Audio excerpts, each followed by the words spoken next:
माननीय प्रधानमंत्री जी नमस्कार। मैं इस पोस्ट बजट वेबिनार में आपका हार्दिक स्वागत करता हूं। आज इस वेबिनार में 3 विषयों पर स्टेक होल्डर के साथ विचार विमर्श तथा मंथन होगा। एक है MSMEs as an engine of growth, secondly manufacturing, exports and nuclear energy missions, and thirdly, regulatory investment and ease of doing business reforms. मैं माननीय प्रधानमंत्री जी का आभार व्यक्त करता हूं कि आपने अपने बिजी शेड्यूल के बावजूद इस वेबिनार को समय दिया। अब मैं आपसे निवेदन करता हूं कि कृपया हमारा मार्गदर्शन करें। धन्यवाद। नमस्कार। कैबिनेट के मेरे सभी साथियों, फाइनेंस और इकोनॉमिक एक्सपर्ट्स, स्टेक होल्डर्स, देवी और सज्जनों, मैन्युफैक्चरिंग और एक्सपोर्ट पर यह बजट वेबिनार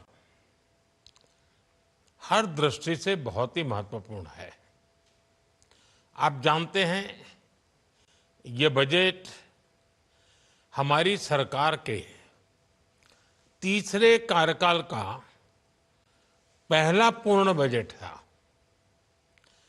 इस बजट की सबसे खास बात रही अपेक्षाओं से अधिक डिलीवरी। कई सेक्टर्स ऐसे हैं जहां एक्सपर्ट्स ने भी जितनी अपेक्षाएं की थी उससे बड़े कदम सरकार ने उठाए और आपने बजट में देखा है। मैन्युफैक्चरिंग और एक्सपोर्ट को लेकर भी बजट में महत्वपूर्ण फैसले किए गए हैं। साथियों, आज देश एक दशक से भी ज्यादा समय से सरकार की नीतियों में इतनी कंसिस्टेंसी देख रहा है।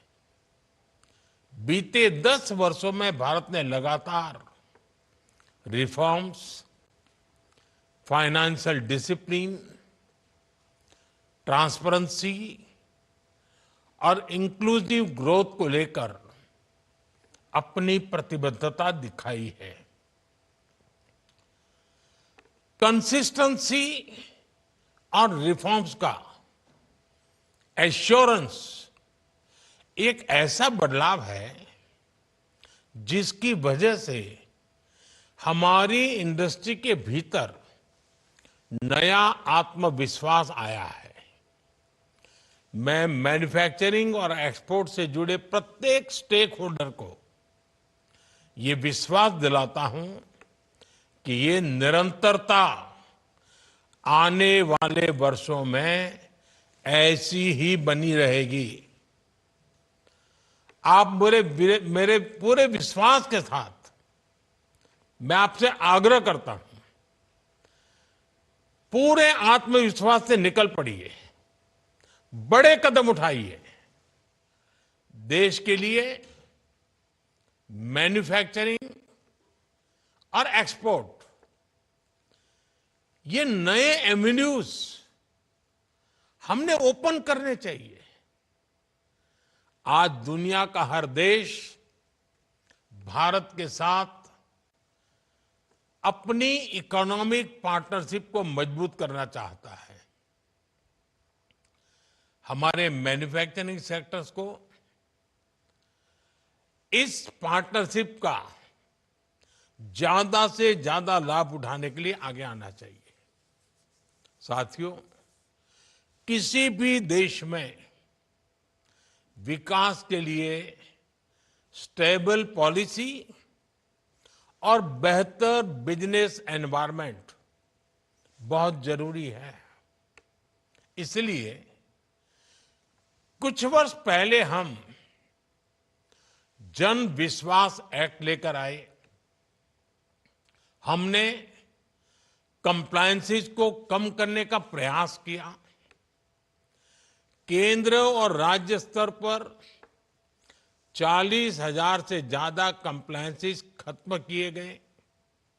इससे ईज ऑफ डूइंग बिजनेस को बढ़ावा मिला और हमारी सरकार ये मानती है कि एक्सरसाइज निरंतर चलती रहनी चाहिए। इसलिए हम सिंप्लीफाइड इनकम टैक्स की व्यवस्था लेकर आए। हम जन विश्वास 2.0 बिल पर काम कर रहे हैं। नॉन फाइनेंशियल सेक्टर के रेगुलेशंस को रिव्यू करने के लिए एक कमेटी का गठन का भी निर्णय हुआ है। हमारा प्रयास है कि इन्हें मॉडर्न, फ्लेक्सिबल, पीपल फ्रेंडली और टस्ट बेस्ड बनाया जा सके। इस एक्सरसाइज में इंडस्ट्री की बहुत बड़ी भूमिका है। आप अपने अनुभवों से उन समस्याओं की पहचान कर सकते हैं जिनके समाधान में ज्यादा समय लगता है। आप प्रोसेसेस को और ज्यादा सरल बनाने के सुझाव दे सकते हैं। आप गाइड कर सकते हैं कि कहां पर टेक्नोलॉजी का उपयोग करके हम जल्दी और बेहतर परिणाम हासिल कर सकते हैं। साथियों, आज दुनिया राजनीतिक अनिश्चितता के दौर से गुजर रही है। पूरी दुनिया भारत को एक ग्रोथ सेंटर के तौर पर देख रही है। कोविड संकट के दौरान जब ग्लोबल इकोनॉमी में मंदी आई, तब भारत ने ग्लोबल ग्रोथ को रफ्तार दी।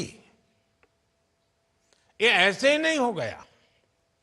हमने आत्मनिर्भर भारत के विजन को आगे बढ़ाया और रिफॉर्म्स की अपनी गति को और तेज किया। हमारे प्रयासों से इकोनॉमी पर कोविड का प्रभाव कम हुआ। इससे भारत को तेज गति से बढ़ने वाली अर्थव्यवस्था बनाने में मदद मिली। आज भी भारत ग्लोबल इकोनॉमी के लिए एक ग्रोथ इंजन बना हुआ है। यानी भारत मुश्किल से मुश्किल हालातों में अपने रेजिलियंस को साबित कर चुका है।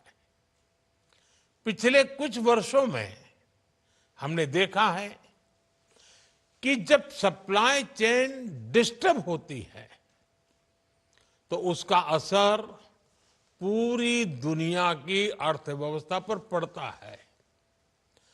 दुनिया को आज ऐसे भरोसेमंद पार्टनर की जरूरत है जहां से हाई क्वालिटी प्रोडक्ट्स निकले और सप्लाई रिलायबल हो। हमारा देश ये करने में सक्षम है। आप सब सामर्थ्यवान है। ये हमारे लिए बहुत बड़ा मौका है, बहुत बड़ी अपॉर्चुनिटी है।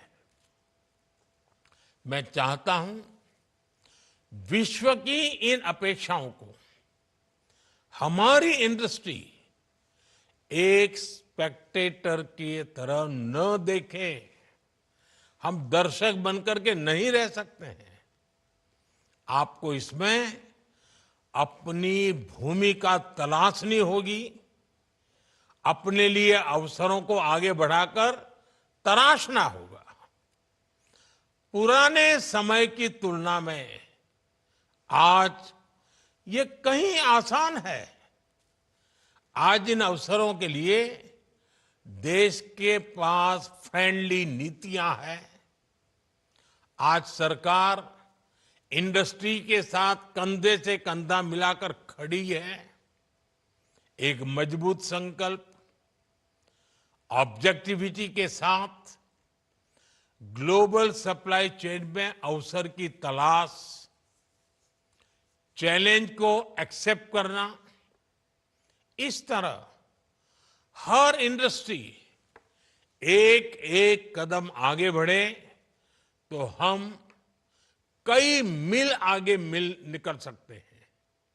साथियों, आज 14 सेक्टर्स को हमारी पीएलआई स्कीम का फायदा मिल रहा है। इस योजना के तहत 750 से ज्यादा यूनिट्स को मंजूरी दी गई है। इससे 1.5 लाख करोड़ रुपए से ज्यादा का इन्वेस्टमेंट आया है।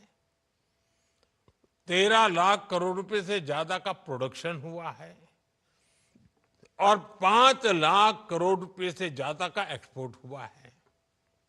ये दिखाता है कि अगर हमारे एंटरप्रेन्योर्स, अगर उनको अवसर मिले तो वो हर नए क्षेत्रों में भी आगे बढ़ सकते हैं।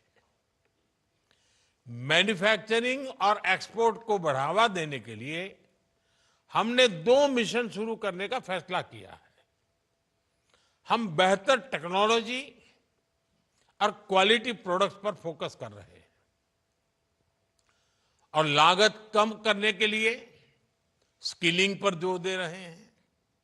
मैं चाहूंगा कि यहां मौजूद सभी स्टेक होल्डर्स ऐसे नए प्रोडक्ट्स की पहचान करें जिनकी वर्ल्ड में डिमांड है, जिनकी मैन्युफैक्चरिंग हम कर सकते हैं।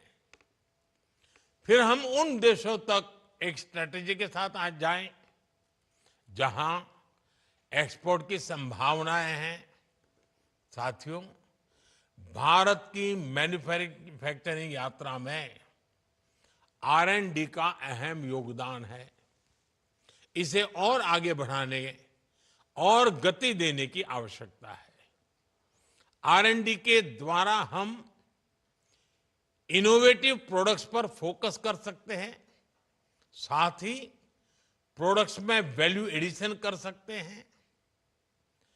हमारी टॉय, फुटवेयर और लेदर इंडस्ट्री के सामर्थ्य को दुनिया जानती है। हम अपने ट्रेडिशनल क्राफ्ट के साथ मॉडर्न टेक्नोलॉजीज को जोड़कर बड़ी सफलता हासिल कर सकते हैं। इन सेक्टर्स में हम ग्लोबल चैंपियन बन सकते हैं और हमारा एक्सपोर्ट कई गुना बढ़ सकता है।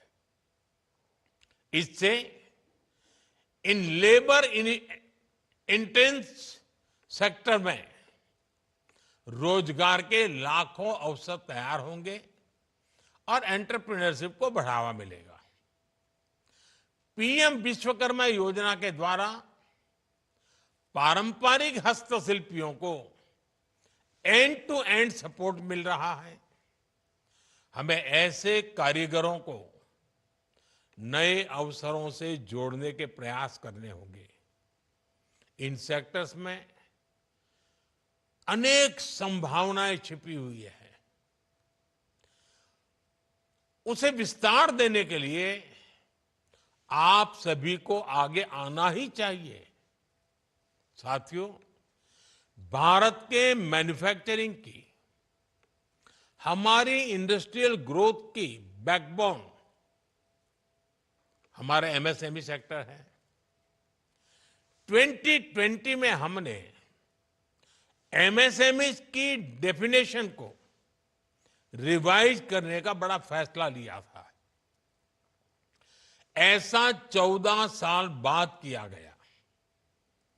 हमारे इस फैसले से एमएसएमई का ये डर खत्म हुआ कि अगर वो आगे बढ़ेंगे तो सरकार से मिलने वाले लाभ बंद हो जाएंगे। आज देश में एमएसएमई की संख्या बढ़कर 6 करोड़ से ज्यादा हो गई है। इससे करोड़ों लोगों को रोजगार के अवसर मिले हैं। इस बजट में हमने एमएसएमई की डेफिनेशन को फिर विस्तार किया है ताकि हमारे एमएसएमई को निरंतर आगे बढ़ते रहने का कॉन्फिडेंस मिले। इससे युवाओं के लिए और ज्यादा रोजगार के अवसर तैयार होंगे। हमारे एमएसएमईज के सामने सबसे बड़ी समस्या ये थी कि इन्हें लोन आसानी से नहीं मिलता था। 10 वर्ष पहले एमएसएमईज को लगभग 12 लाख करोड़ रुपए का लोन मिला था, जो 2.5 गुना बढ़कर लगभग 30 लाख करोड़ रुपए हो चुका है। इस बजट में एमएसएमईज के लोन के लिए गारंटी कवर को 2 गुना करके 20 करोड़ रुपए तक किया गया है। वर्किंग कैपिटल की जरूरतों के लिए 5 लाख रुपए की सीमा वाले कस्टमाइज क्रेडिट कार्ड दिए जाएंगे। साथियों, हमने लोन पाने की सुविधा दी, साथ ही एक नए तरह के लोन की व्यवस्था तैयार की। लोगों को बिना गारंटी लोन मिलने लगा, जिसके बारे में उन्होंने कभी सोचा भी नहीं था। पिछले 10 वर्षों में मुद्रा जैसी बिना गारंटी लोन देने वाली योजनाओं से भी लघु उद्योगों को मदद मिली है। ट्रेड्स पोर्टल के द्वारा लोन से जुड़ी कई समस्याओं का भी समाधान हो रहा है। साथियों, अब हमें क्रेडिट डिलीवरी के लिए नए मोड विकसित करने होंगे। हमारा प्रयास होना चाहिए कि हर एमएसएमई की पहुंच लो कॉस्ट और टाइमली क्रेडिट तक हो सके। महिला, एससी और एसटी समुदाय के 5 लाख फर्स्ट टाइम एंटरप्रेन्योर्स को 2 करोड़ रुपए को उसका लोन दिया जाएगा। फर्स्ट टाइम एंटरप्रेन्योर्स को सिर्फ क्रेडिट सपोर्ट ही नहीं चाहिए, बल्कि उसे गाइडेंस की भी जरूरत होती है। मैं समझता हूं इंडस्ट्री को ऐसे लोगों की मदद करने के लिए एक मेंटरशिप प्रोग्राम बनाना चाहिए। साथियों, निवेश को बढ़ाने के लिए राज्यों की भूमिका बहुत अहम है। इस वेबिनार में राज्य सरकारों के अधिकारी भी मौजूद है। राज्य ईज ऑफ डूइंग बिजनेस का जितना बढ़ावा देंगे, उतनी ज्यादा संख्या में निवेशक उनके पास आएंगे। इसका सबसे ज्यादा फायदा आपके ही राज्य को होगा। राज्यों के बीच ये कंपटीशन होना चाहिए, कौन इस बजट का ज्यादा से ज्यादा फायदा उठा पाता है। जो राज्य प्रोग्रेसिव पॉलिसीज के साथ आगे आएंगे, कंपनियां उनके यहां निवेश करने पहुंचेगी। साथियों, मुझे विश्वास है कि आप सभी इन विषयों पर गंभीरता से विचार कर रहे होंगे। इस वेबिनार से हमें एक्शनेबल सॉल्यूशंस तय करने हैं। पॉलिसी, स्कीम और गाइडलाइन तैयार करने में आपका सहयोग महत्वपूर्ण है। इससे बजट के बाद इंप्लीमेंटेशन स्ट्रेटेजीज बनाने में मदद मिलेगी। मुझे विश्वास है कि आपका योगदान बहुत उपयोगी सिद्ध होगा। आज दिन भर की चर्चा से जिस मंथन से अमृत निकलेगा, वो जिन सपनों को लेकर के हम जा रहे हैं, उन सपनों को पूरा करने का सामर्थ्य देगा। इसी अपेक्षा के साथ आप सबका बहुत बहुत धन्यवाद।